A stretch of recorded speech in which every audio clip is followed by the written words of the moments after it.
Hey guys, welcome back to the B5 Chronicles. There is something about growing up with a disability that people don't talk about enough. Not the pain, not the challenges, not the surgeries or the struggles, but the quiet ones, the ones only adults really understand once they look back.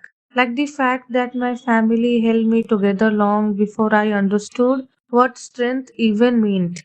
People don't know this, but when I was born, so many so called relative and people in society whispered things like, why did you keep this child? Won't be life be difficult for all of you? Are you sure you can handle this? But my family, they didn't listen. My father, a retired army officer, stood like a shield in front of me, and while he was out serving the nation, my mother and sister were quietly serving me. They handled everything, sacrificed so much, adjusted their whole lives around mine. People say motherhood is love, but I think in my home, motherhood and sisterhood became strength. And I grew up seeing them fight battles I didn't even know existed. But the truth is, when you grow up like this, you start feeling guilty too. You start worrying too much. You start overthinking even the smallest things. And even today, I overthink. I worry when they criticize me over small things like why didn't you live independently? Why didn't you show your weak side? Why didn't you learn to things on your own? And I know they won't say this to me to hurt me, but they say it because they were scared. Scared about my future, scared about a world that isn't always kind, scared about what will happen to me when they are not around.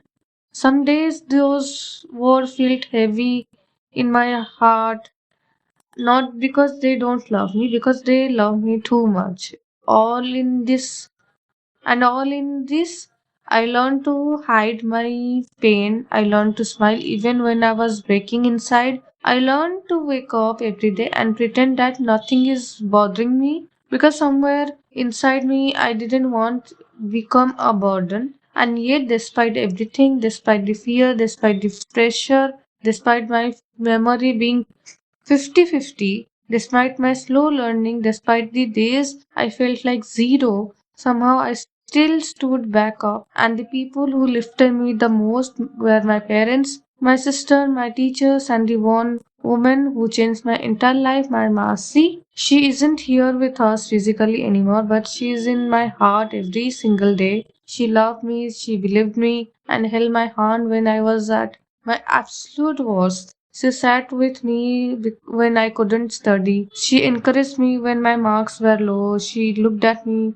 like I was capable even when I didn't feel capable of anything. Because of her, I went from zero to at least becoming an average student. And trust me, for someone like me, that average felt like a victory greater than the first rank. Sometimes people forget that for some of us, getting out of bed is an achievement. Remembering something is an achievement, trying again is an achievement. I try every day, I try with all my heart. I study because that's the one thing I can hold on to. The one thing that I feel is truly mine. The one dream I still believe I can achieve. I know I'm emotional.